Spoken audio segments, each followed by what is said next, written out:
गुरुर्ब्रह्मा गुरुर्विष्णु गुरुर्देव महेश्वर गुरुर्साक्षात् परब्रह्म तस्मै श्री गुरवे नमः। जय श्री कृष्ण, जय श्री राधे, जय सिया राम।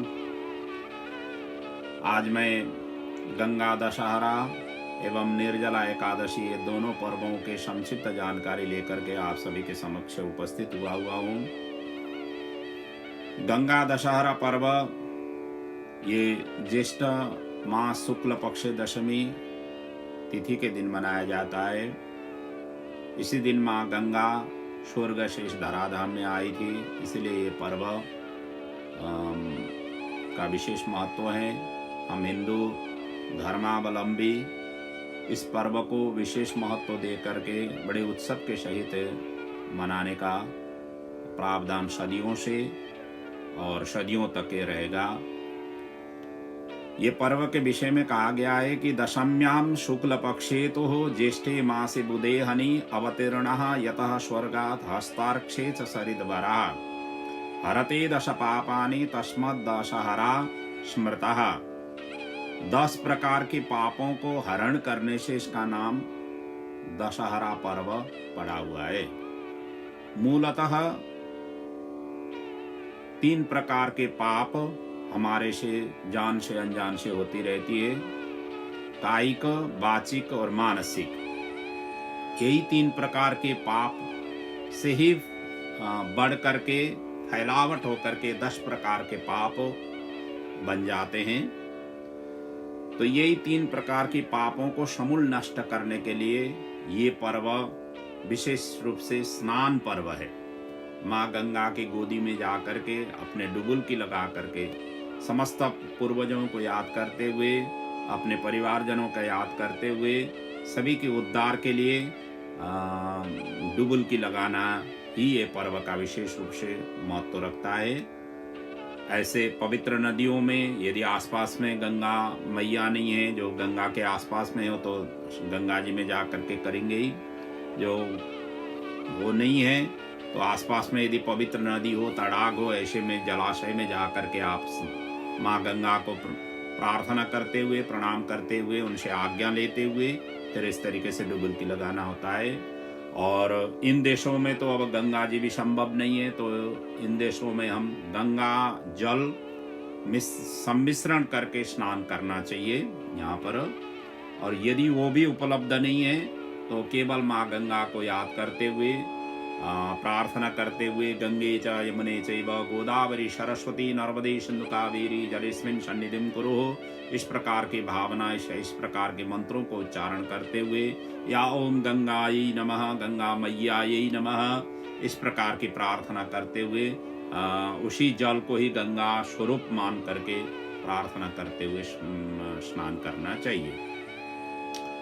और ये दशहरा पर्व, ये गंगा दशहरा कैसे हमारे हिंदू धर्म में विशेष रूप से महत्व हुआ है, इसकी जो इतिहास है कि राजा भगीरथ जी ने अपने जीवन की जो है ना तपस्या करके इन्होंने अपने पूर्वजों के उद्धार, जो सगर के 60,000 पुत्र थे, और 60,000 पुत्रों को गंगा जल से स्पर्श करने से उनकी सभी की सद्गति हो जाती है।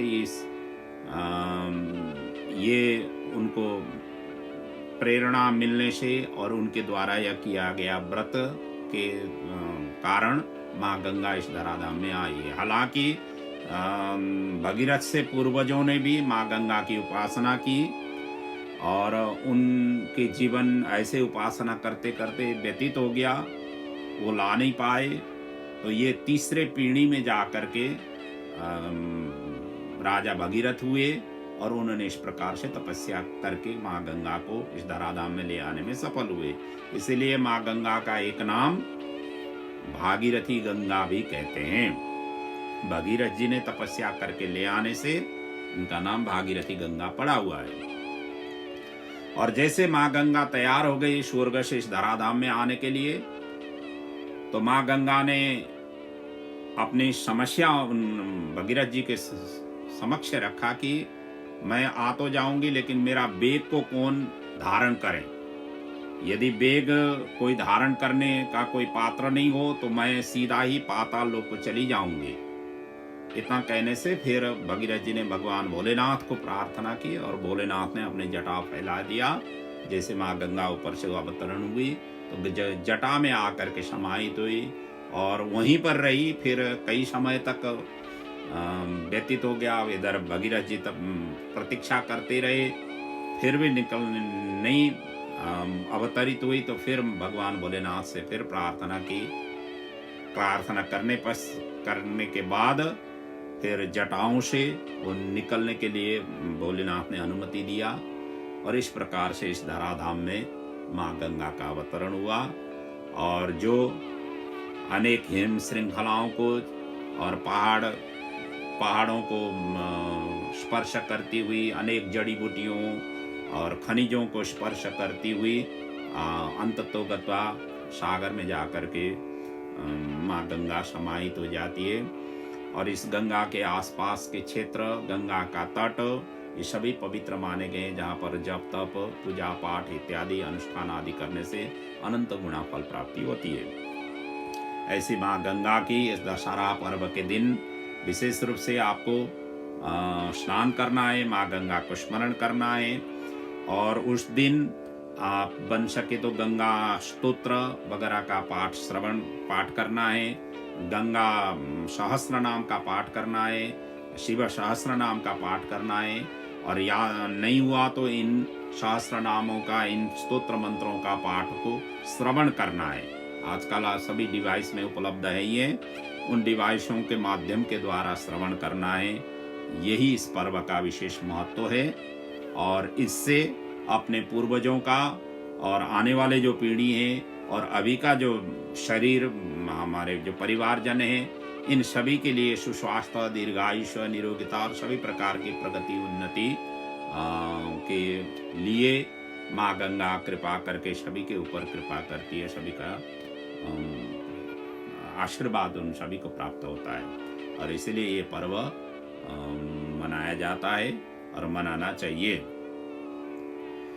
तो आगे अब आपको मैं निर्जला एकादशी के विषय में संक्षिप्त में परिचय दे रहा हूँ। ये निर्जला एकादशी ज्येष्ठ मास शुक्ल पक्ष एकादशी के दिन ये निर्जला एकादशी पर्व आती है और तदनुसार जून 1 को गंगा दशहरा और जून 2 मंगलवार के दिन निर्जला एकादशी का पर्व होगा।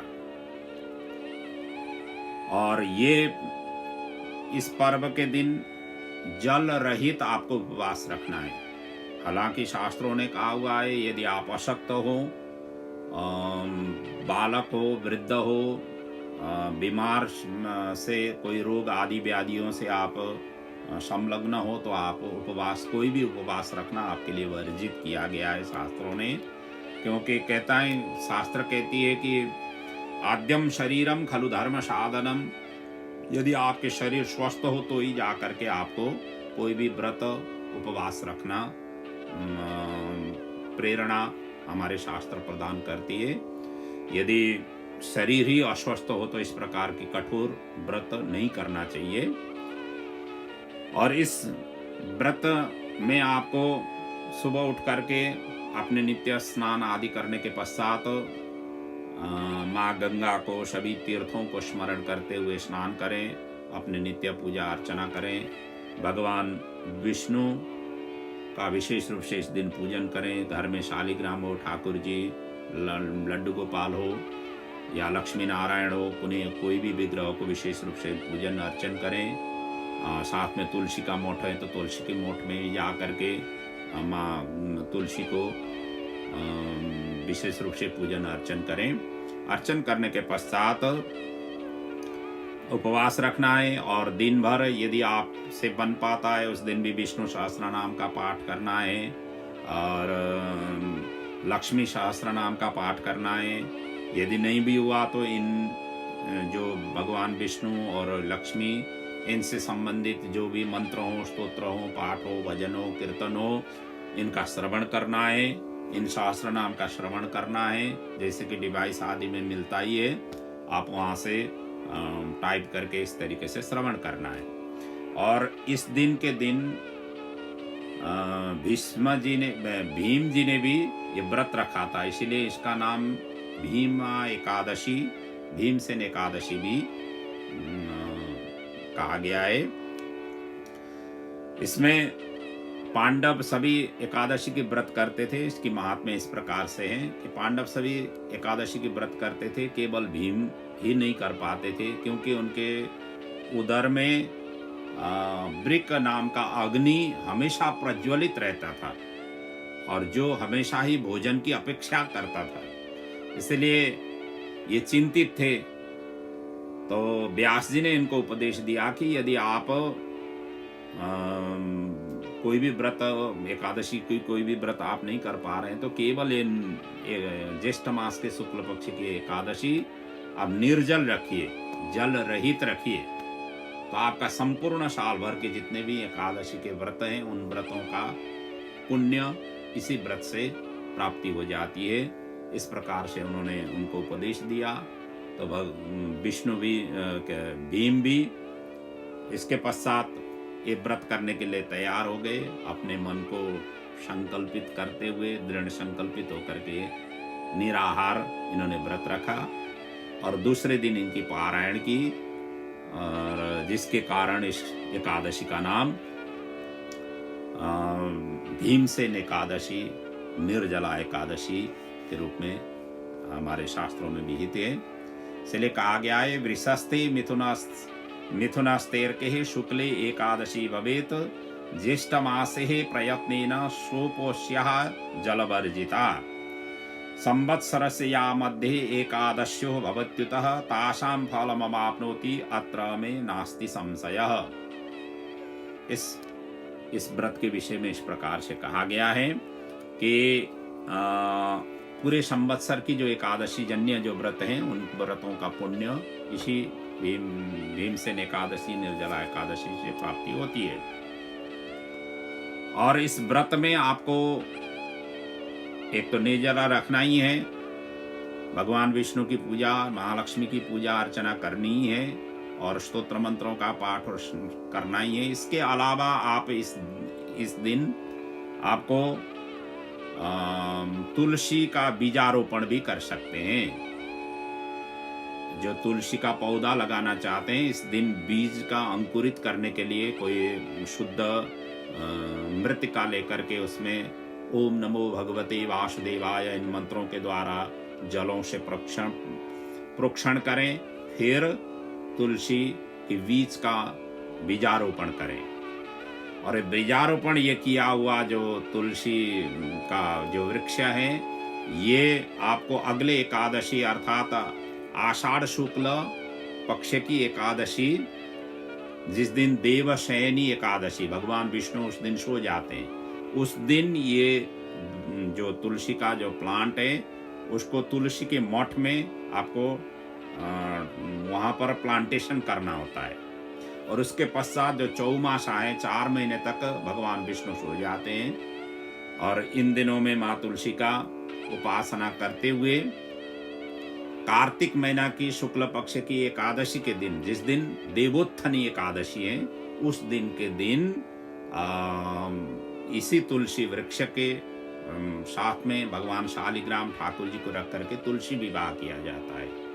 और ये चौमासा में वैसे काम्य कर्म से संबंधित विशेष पर्व, विशेष उत्सवें नहीं मनाना चाहिए, इसलिए शादी विवाह यज्ञोपवीत आदि संस्कार की विधान इन चौमासाओं में नहीं मिलती है, अर्थात ऐसे हमारे शास्त्रों में विहित नहीं किया हुआ है।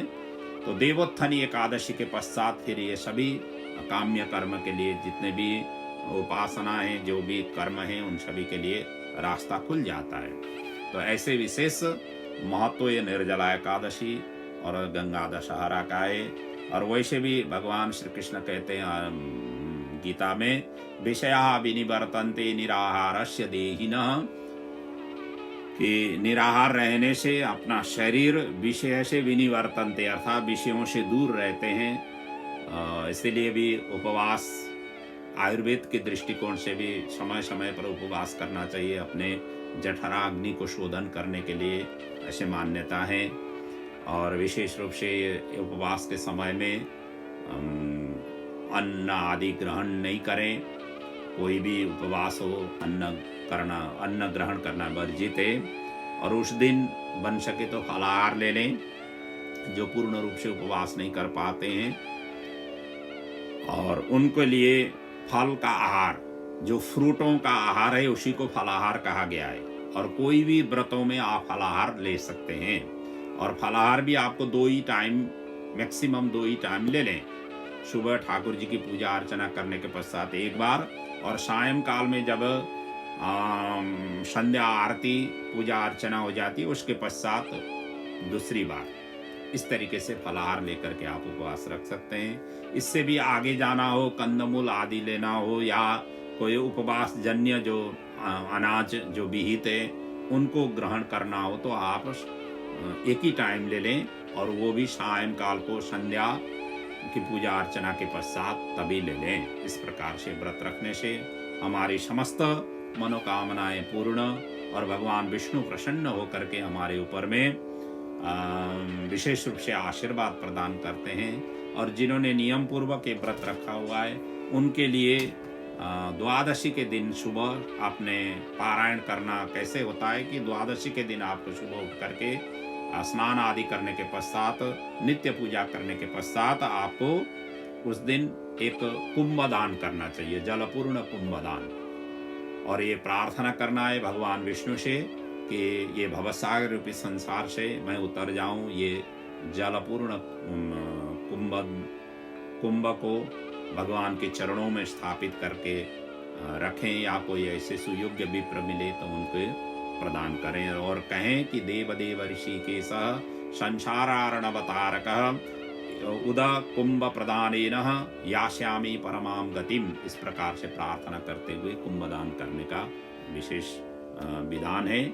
और कुंभदान नहीं हो पाया तो जलदान आदि करें, या जलीय पदार्थों से जो रस युक्त है, ऐसे जो वाटरमेलन है, ऐसे जो रस युक्त अधिक मात्रा में जो रस प्राप्ति होती है, ऐसे फलों का दान करें। ऐसे फलों का भगवान ठाकुर जी के लिए भोग भी लगाएं।